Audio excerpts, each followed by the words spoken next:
So this video will be the evaluation of my health consultation that I did with my first client. So just to start off with a kind of basic introduction, as in with every person there are things that are constant and things that are variables. And what is meant by that is the constants are the sort of things that we can't control, like they are just there. So we can manage them, but we can't actually change them, whereas the variables are the things that we can change. So yeah, constants are out of our control and they can't be completely changed but managed. But our variables are affected by our lifestyle choices, meaning that we obviously can change them so that they're no longer a threat to our health. Sometimes they're not a threat, but they just help to be managed, but sometimes obviously they are. A majority of these variables shown on the slide can affect someone's chances of developing specifically heart disease. So by monitoring and controlling them, it will therefore lower their chance of developing heart disease and other such diseases that pose a much larger threat to our health.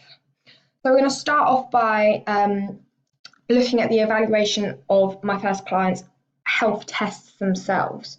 So start by looking at heart rate, in which his resting heart rate falls for his age, which is 18, into the above average category, which is obviously a positive, but although it is in that category, this can obviously always be improved, and this in turn will improve his health. He can do this easily by increasing his cardiovascular exercise and also just keeping up with the general healthy living that he already has, so no smoking and minimal drinking alcohol. And then so the next one was his blood pressure, which was 119/62, which is in ideal blood pressure again, which is again obviously a positive, but it really is only just in that category, which can be improved in exactly the same ways as for his heart rate. As long as obviously these things are done effectively and consistently, otherwise there won't be much effect. So the next test was his peak flow. So only 407 litres a minute was his average score of 3, which is actually really quite low for his height and age. He should be achieving around 550. He should probably make an appointment with his GP to double check that there are no respiratory issues. The chances are there are not, and it was probably the fact that it's a slightly odd circumstance to complete a test, meaning that he probably didn't give his maximal peak flow, which can obviously easily be achieved. I could just make him do the test again in a more private and more comfortable place for him. So the next was his BMI, which is 23, which is pretty decent. So Joe's BMI falls in healthy, which is obviously another clear positive. It is kind of near to the overweight category. So he needs to up his level of physical exercise slightly and ensure his diet is slightly more balanced, and he isn't overeating the fatty foods or skipping meals and replacing them with like fatty snacks. But for his age, this probably isn't too much of a concern because he probably has some more growing to do, meaning that he's not at his maximal height or weight yet. So the final test to evaluate was his hip to waist ratio, which was absolutely amazing. It falls into the excellent category according to the normative data, which is good as it means he isn't carrying weight abdominally, which can or has been shown to increase chance of certain conditions, again linking to heart disease quite closely. So clearly there's not a huge amount of risk of him developing that, as his was only 0.7, which falls well into the excellent category for males. Okay, so now we're just going to look at his strengths overall from the questionnaire itself. So his goals, he stated himself that he was very committed, and obviously that's always going to be a positive thing with stuff like this, because as much as a health professional can help someone to achieve these things, it does come down to the work they put in themselves. We can't physically make them do it. They were also pretty realistic, so that's not much of a problem. The only one that might have been slightly out of place was his medium-term goal. He might need to slightly reconsider that and give himself a bit more time to achieve it. Not that it's an unachievable goal, just possible the amount of time needed might be a bit more. His physical activity is excellent and way above the minimum recommendations from the NHS, as he exercises 3 to 4 times a week and cycles a majority of the time as his mode of transport. And which is obviously a positive rather than getting a lift everywhere or public transport. His nutritional status was pretty good. It seems to be of a good quality. He eats pretty balanced meals and consumes around his daily calorie.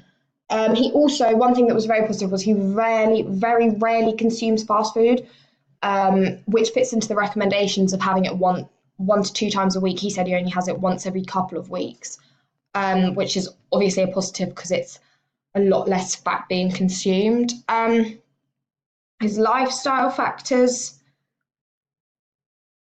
were also good. And just quickly, he consumes way under the recommendation of units of alcohol a week, which is 14, and he consumes around 5, which is obviously very good. So yeah, with the lifestyle, although he's at college and it's a majority of the time sedentary, due to his level of physical activity, it probably isn't really an issue because it's not like he's going home just sitting around and playing video games, which he says he enjoys. He is also completing the physical activity needed. He also doesn't smoke and never takes illegal substances. Obviously, both positives. He isn't taking anything that could have a detrimental effect on his health. His all-round physical health was of an extremely high standard. Says he has no past or current injuries, which kind of shows a good basis of physical strength, which would fit with the amount of physical activity that he does. And his medical history was almost clear apart from one element, which I'll talk about in a minute. So now we'll look at the areas of improvement from the questionnaire itself. Seems to do a fairly high amount of cardiovascular exercise, but possibly needs to do more strengthening. This will help achieve his medium-term goal of increasing his strength in his arms and upper body, which will obviously improve that. He really does need to reduce his level of snacking or change what he is snacking on. And this is one of the main areas I've chosen to look at. This is the area, I've chosen this area because it seems that he does consume a rather amount of fatty foods to snack on, which would end up being above his total intake of fat, which should only be 12%. But with the fat in normal meals and also fat in snacking, that's obviously going to be way above.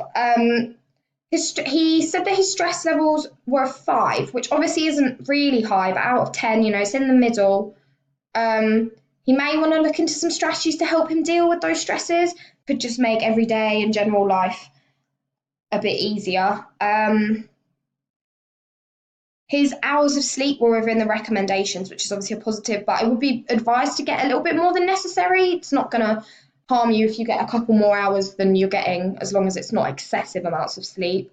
It will only benefit him. It's not going to cause issues. So he gets 8, but maybe 10, 9 hours, just give him a little bit more benefit. And again, make everyday tasks a little bit easier.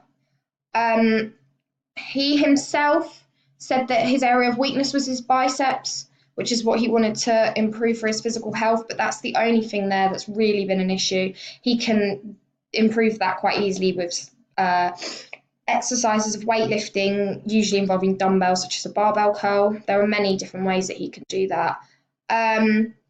So then the element within his medical history was that there was a history of heart disease in his families. He does need to ensure he's aware of strategies to help him avoid and develop this. Manage this, it could obviously cause a detrimental effect to his health, which can be easily prevented or at least minimized.